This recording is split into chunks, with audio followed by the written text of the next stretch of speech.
Hey everyone, this is Nathan Williams with BlackRain79.com, and I'm back here with another hand history review for you guys. So today's hand was sent to me by João from Spain. I'm going to apologize right off the top, I probably butchered that name. And I believe he's from Spain. This hand was played on PokerStars.es, I believe he told me, and this is also 2 euro cent, 5 euro cent, 6 max zoom. So let's just jump right into the action here. João has the 6-5 of hearts in, what do we call that, middle position, a 6 max game, and it folds to him. So he opens for the typical 3 times the big blind to 15 euro cents, and it folds to villain 2 in the small blind. And he comes in for a, what is that, about a 3.5x, 3 bets to 50 euro cents. Now, let's jump into the HUD stats that João gave me for Villain 2 before we step any further. Okay, so this guy's a pretty crazy opponent. He's a 49-26 with a 14% 3-bet, and that's over 54 hands. Now that is VPIP and PFR, and 3-bet is what he's doing right now, making a re-raise pre-flop. As always, if you guys don't know what these numbers indicate, they are HUD stats that you can get on your screen. It basically just tells you what kind of player type you're up against. It's based off hands that you've already played against these players. I use a program called Poker Tracker. You can get more details in the description below on how you can get these HUD stats on your screen. But moving forward here, Villain 3, interestingly, decides to make the call. I'm not going to get into HUD stats on this guy because he doesn't play a crucial role in the hand. But it is important to note that he is in the hand, and typically when somebody cold calls a 3-bet pre-flop, they typically have something pretty reasonable. They don't have complete trash. So what should João do in a spot like this? Well, I think clearly this is just a call for me. I don't really think there's anything else to say. The first thing that I look at is the fact that we have direct position on both of these players, and we have a really nice drawing hand that honestly, if they do have the big hands that they're representing, even though Villain 2 is a very wide range, I know, this is the perfect hand that can smash the flop and win a big pot. Against these two kind of, recreational players, I'm definitely thinking at this point. 49% of hands is crazy. There's no way that that's a regular. So, however, João does not agree with that, and he decides to go for the 4-bet. Look, I'm gonna give full marks for creativity. However, I'm gonna say overall I don't like it.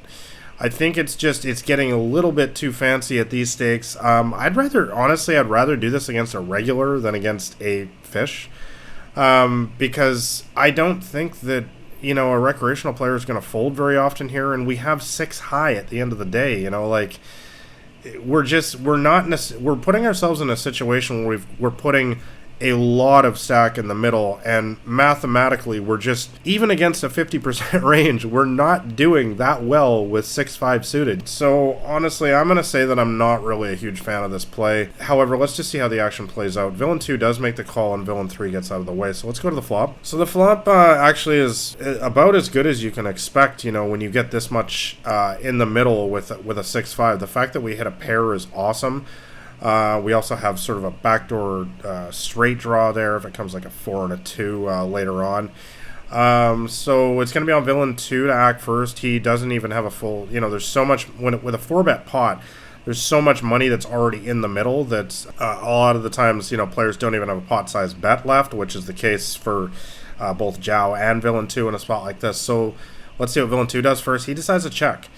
Well, in a situation like this, I think that, typically in a 4-bet pot, I'm not often going to have 6-5 suited in a 4-bet pot. However, when I do have 6-5 suited in a 4-bet pot, and I hit the flop like this, I'm definitely be betting here 100% of the time. I don't want to ship all in here. I'd really like to make a really smaller bet, like maybe $1.50 or something like that. I want to just give him the idea that maybe I'm just bluffing and that he can somehow bluff raise us over the top. I mean, we're never folding. We have a pair here. And backdoor straight draw. It's a tiny little thing, but we do have that.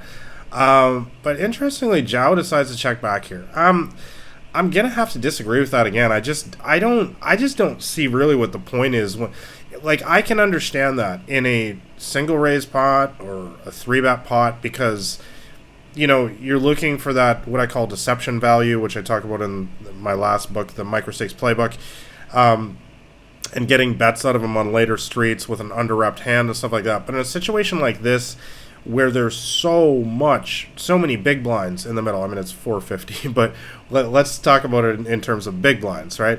In terms of big blinds, there is a stack in the middle. There's almost 100 big blinds. You just want to take this pot down. You don't want to give all of his overcards just free opportunities to win this pot.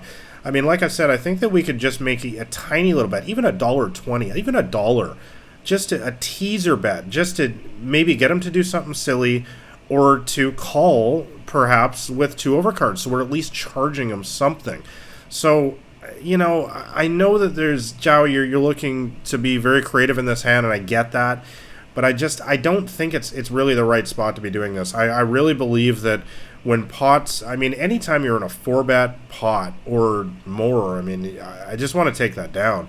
I mean, you want to win those pots. There's so much in the middle. You don't want to screw around. So, you know, I like the thinking, the creativity that's going into this hand. I just think that it's possibly a little bit misguided.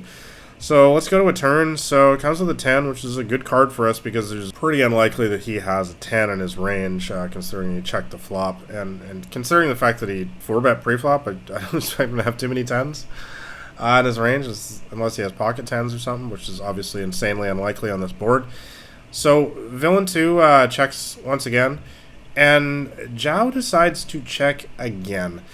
Now, I've been kind of a little bit critical throughout this hand so far.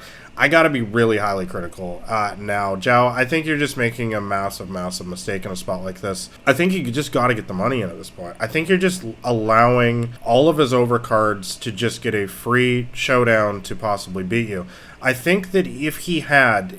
I mean, if you're... Okay, let me say, if we're scared that he has the overpair, I believe he would have already shipped the money at this point. He's checked to us twice. I think he's screaming from the top of the mountaintops that he has 2 overcards. He's not paired up. And by checking behind here, we're just basically allowing him just free opportunities to win this massive pot that, once again, has almost a full stack sitting there that's available for whoever wants it in the middle. That is absolutely massive for your win rate, and we just can't allow ourselves to just let a pot like this, let some guy hit a lucky queen or something on the river. So I'm really just not a big fan of the checking behind here. The river comes with Jack, which is not the greatest card in the world, but I don't know. I mean, I don't think it's the worst either, I guess. I mean, there's definitely still a lot of overcards that you can have that he's still unpaired. So Villain 2 decides to ship it in on the river here, which is obviously puts us in a pretty tough situation where we're looking to basically just bluff catch. Guys, I don't know. I mean, honestly, I'm just going to say that typically I just don't play hands like this ever, and sometimes I do get hands like this that are sent to me, and it is a little bit difficult for me to comment because I just would never play this hand this way. As played, though, I'm going to try to analyze this. I mean, our hand is so unbelievably under-repped at this point. I think we actually just have to make the call on the river here, because, I think he, what looks to be a reasonably aggressive recreational player is going to try to bluff at the pot on the river here and try to push us off on what he thinks is an unpaired hand.